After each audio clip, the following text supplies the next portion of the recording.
The Skydiving Ghost Part 5. Thunder and Mist. I held the boy against my chest as we drifted away from the mountain's shadow. He was small, but he felt like he weighed 1,000 pounds, not because of gravity but because of the sheer kinetic pressure vibrating off his skin.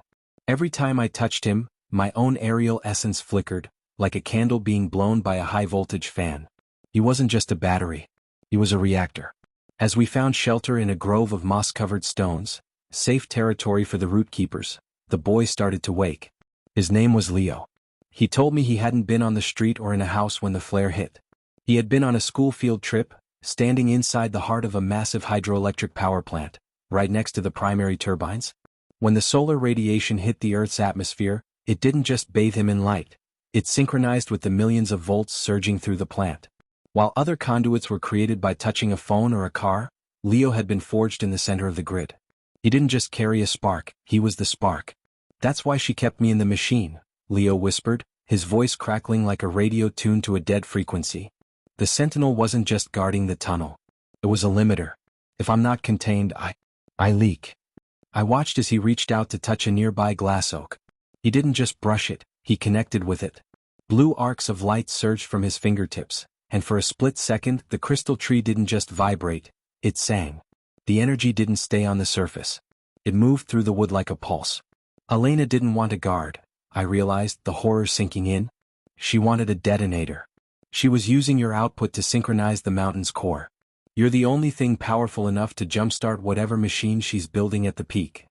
"I can't stay on the ground, Jax," Leo said, his eyes beginning to glow with a blinding white-blue intensity. "The Earth wants to ground me. It pulls at me trying to drain me into the dirt. It hurts." He looked up at the sky, the same sky that had turned me into a ghost. "You float," he said, watching my translucent feet hover inches above the moss. "I don't float. I move." Before I could ask what he meant, Leo's body began to vibrate so fast he became a blur. There was no transition, no softening like I do. There was only a crack of thunder that rattled my teeth. In an instant the boy vanished.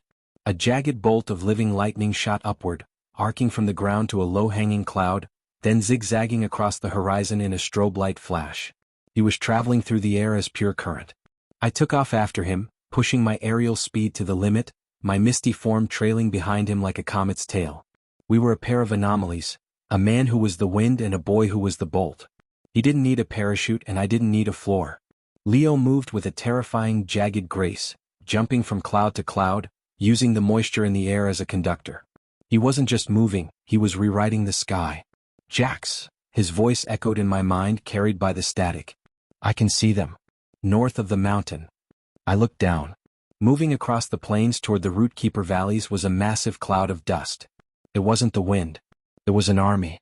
Elena hadn't waited for us to come back. She had sent the ironclads and the enslaved conduits to reclaim her detonator.